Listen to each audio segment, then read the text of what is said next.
mystery buffs and meddling kids. This is your girl Pammy Chanel here with you for another video on the group Gloriavale. Today we're going to recap the first episode of the documentary titled A World Apart. Yes, I have my headscarf on today, which is what I normally have every day because I am dealing with the illness, guys. But I also have my clips in, so I'm rocking the Gloriavale style today. So yeah. First, let me put a disclaimer out here. We are not judging or trying to talk bad about the community of Gloriavale. The majority of the people who live in Gloriavale are good, Christian, God-fearing people. However, there are some people in Gloriavale that are not that God-fearing, and the leaders help cover up for them and also do some shiesty stuff themselves. So if you want to go after anybody, go after the leadership and those people that you know for a fact, that because it's been published, that have done some things that are kind of out there. But please don't say anything negative about the actual people of Gloriavale, because I don't want to judge anyone based upon just one documentary or anything that we read or hear on the internet. Like I said, most of these people are just good old Christians, and this is the only lifestyle that they know.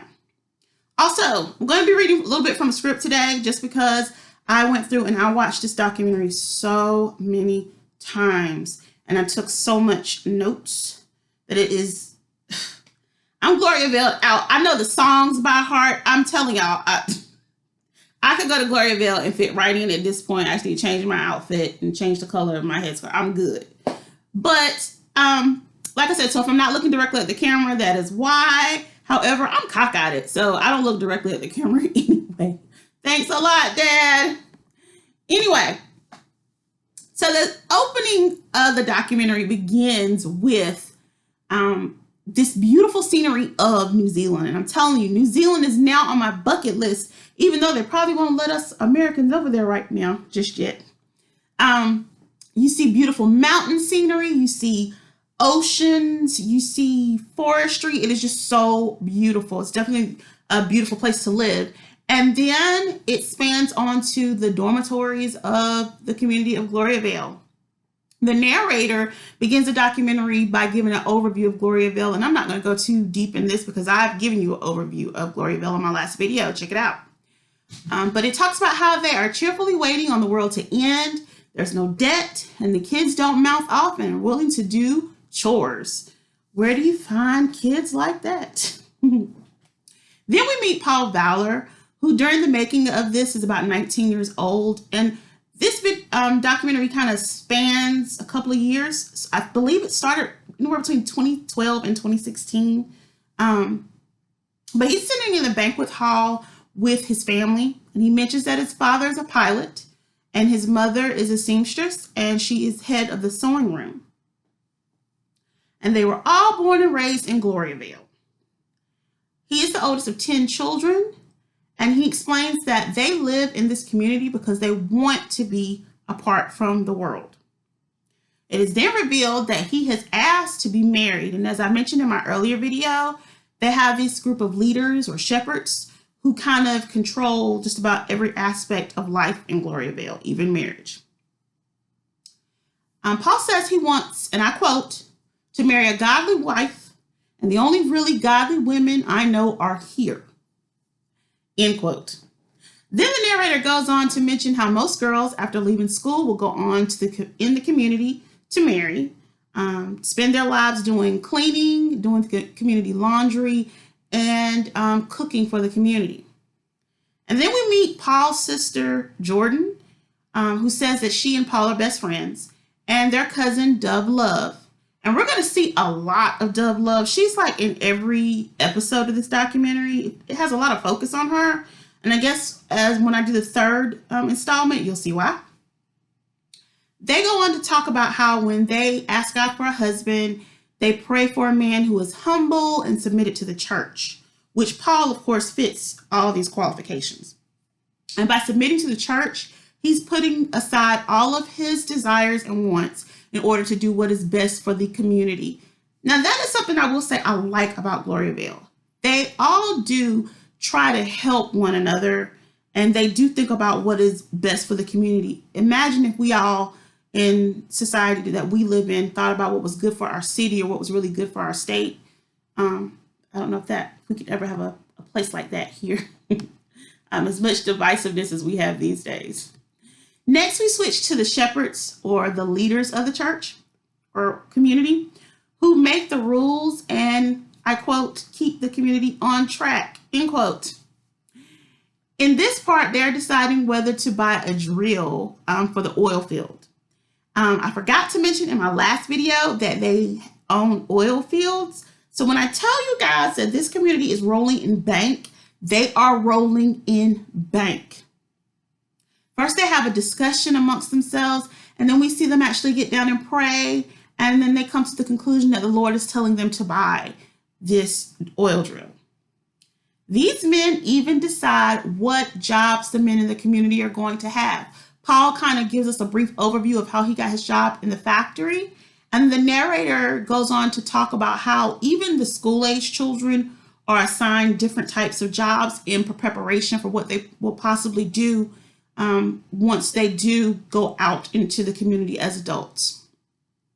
Next expands to Paul's father, Samuel, who brags about how great Paul is and how happy he is for him to be going into this next phase of life, starting his own family. We see Paul go to the shepherds to ask to marry someone. Now, this seems a little staged, and a lot of us watch reality TVs and we know that they go back and redo stuff. So this part looks like they went back and they redid it for the purpose of the documentary.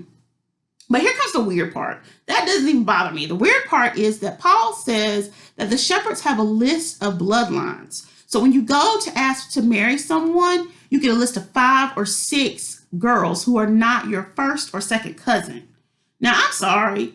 I don't want to marry my 3rd or 4th cousins. I love y'all cousins, but not like that.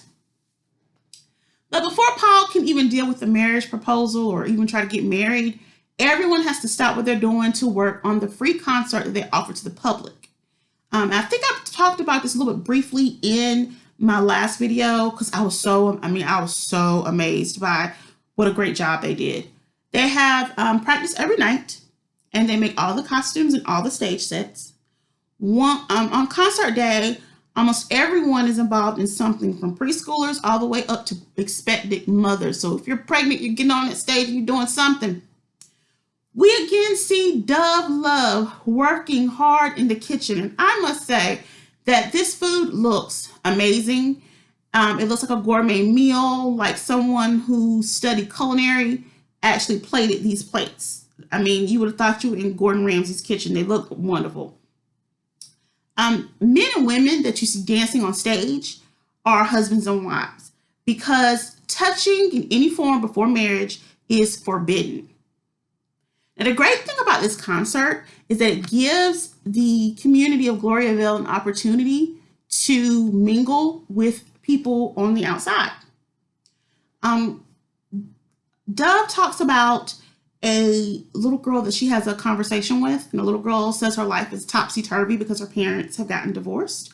And Dove says that she's grateful not to be out in the world. The divorce rate in Gloriavale is 0. But she also says that she's also grateful that so many things are solved for her. And I kind of have a problem with this statement, but I'm going to wait.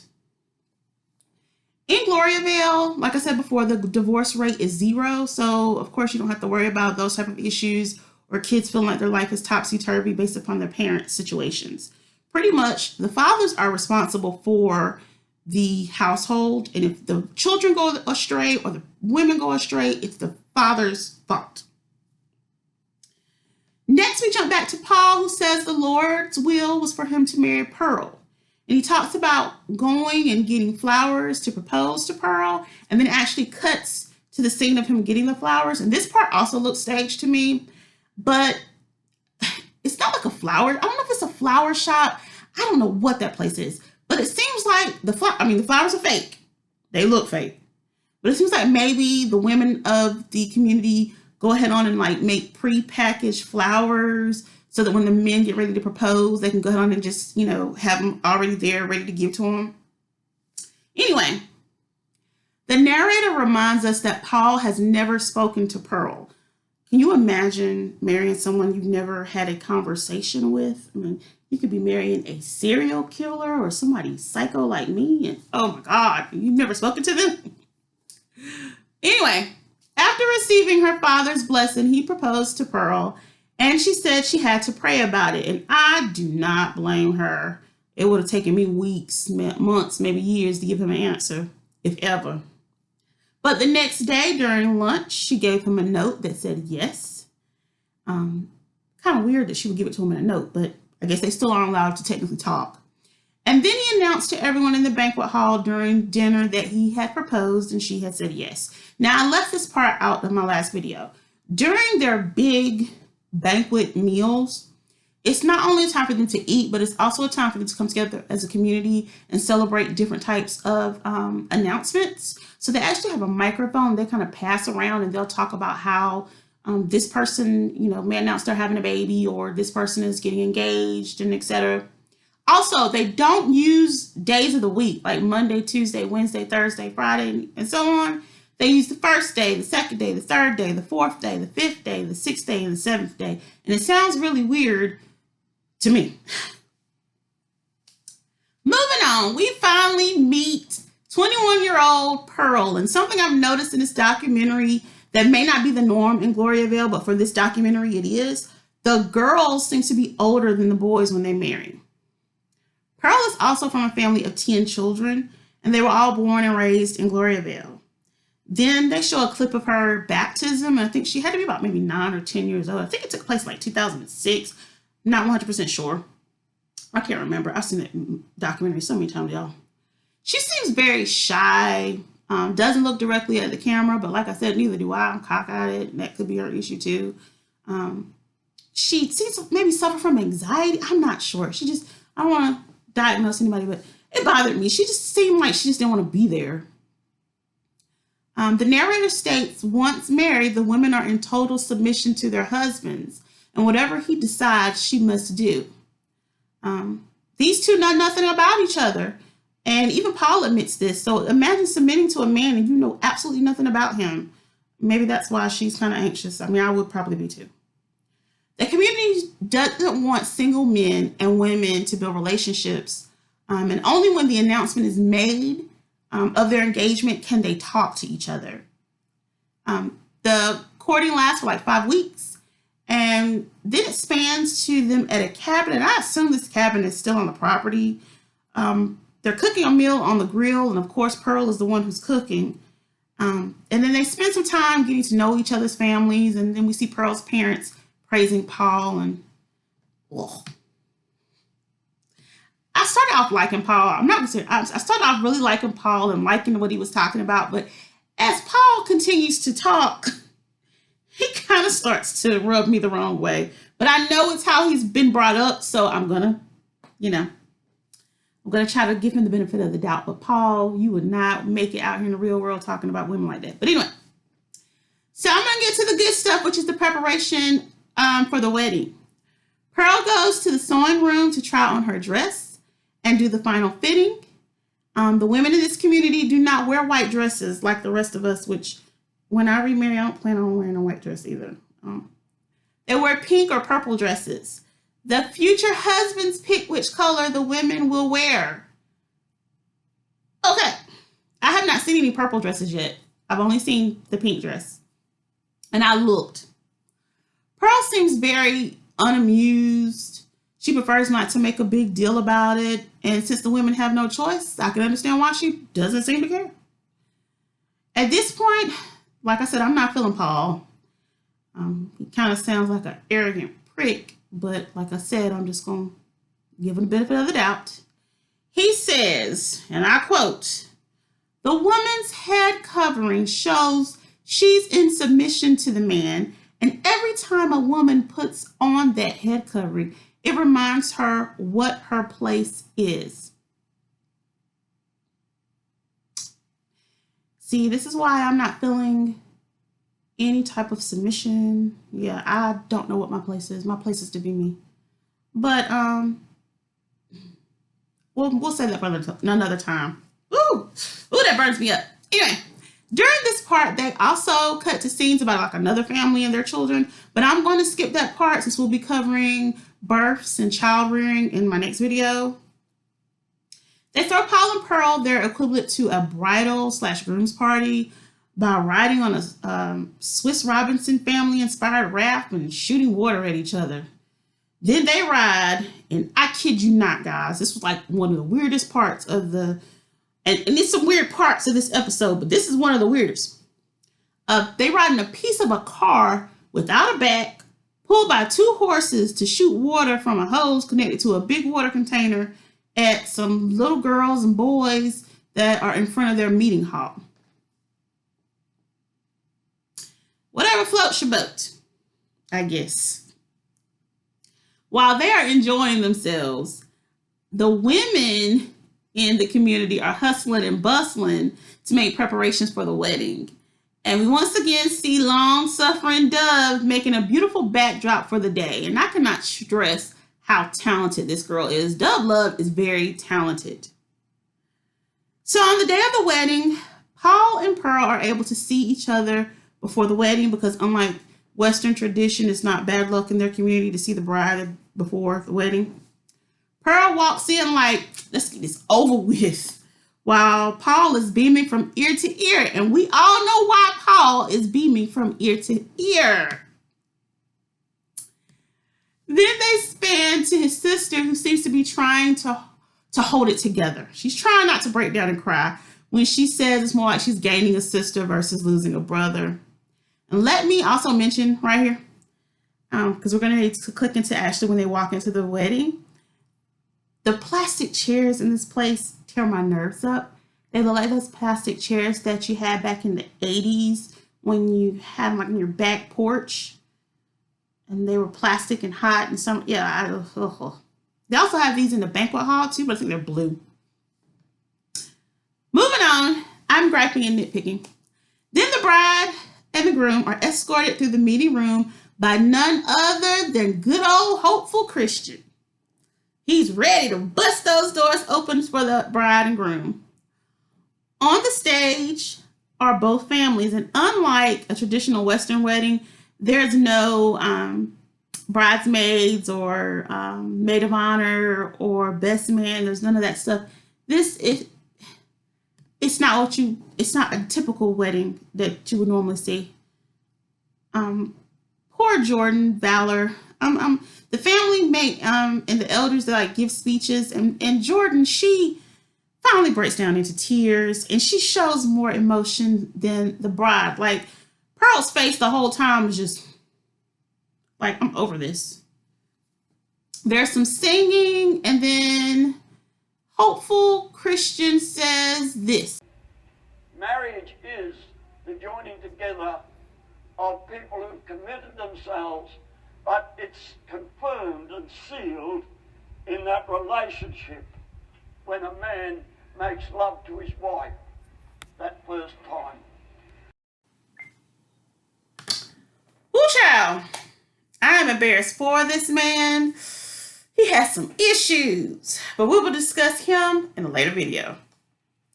Then they go on to give their sad vows, and Pearl ends it with telling him she loves him because of God's love, and she's his. I mean, they were sad. I mean, I'll give Paul some credit. His was a little bit better than Pearl's, but yeah. Then instead of kissing, they hug, and after hugs from the community, they are whisked away, and I kid you not again, this is another one of those cringe moments for me, by a child that looks to be about 7 to 9 years old in a little blue buggy to their honeymoon room or suite. I don't know what to call it. That has been set up for them while the song The Sweet By and By is being played in the background. And I know this is probably done by the production of the documentary, but oh my God, that is just not, that's not where it's at. Anyway, the room has some flowers, a Bible with a rose placed on it, and a bed with white sheets. This is very kind of, gosh, I don't even know how far back it goes, but it's very prehistoric, I guess you could say. Back in the day, and still in some communities now, women would have to consummate their marriage on white sheets in order to prove their virginity. If there's no blood on the sheet, then that means that the marriage is not valid because the woman wasn't a virgin when she married him. Anyway, then the two consummate the marriage while everyone else moves to the banquet hall to wait for the couple to return. I would be so embarrassed if I had to go and consummate my marriage or you lose my virginity for the first time and then have to sit in a room with 500 to 600 people who all know what you just got finished doing, even though it's not considered fornication or sinful because, you know, they're married now. It's still weird. Ugh. So the documentary moves on and we flash forward to 4 months later. And of course, with many of these independent Baptist fundamentalist communities, Pearl is 18 weeks, pregnant. And she does seem to be a little happier since she's actually smiling, but not as happy as Paul. He reminds me of Jim Bob Duggar when he says, we've been busy. Like, it's really cringeworthy. Like, don't say stuff like that. You can tell you haven't been around folks. But anyway, he also talks about how he hopes for God's return soon. But if not, he wants to have at least 5 to 6 more kids and still be happily married. He says that he loves his wife and she's a wonderful woman, which I guess if she likes it, I love it. They're happy, great. More power to them. And that pretty much ends the first episode of the Gloriavale documentary on Amazon Prime. My next video is going to cover the second episode, which is called Life and Death. And it dives into what happens when someone dies and the process of giving birth on the grounds of Gloriavale. If you like this video, hit that like button. I'd appreciate it. And if you like the topics that I cover, you're into mystery stuff, you're into psychos and all other kinds of crazy things, we would love to have you over here and come be a part of the Meddling Kids. So be sure to subscribe. And until next time, stay nosy and stay meddling. Bye, guys.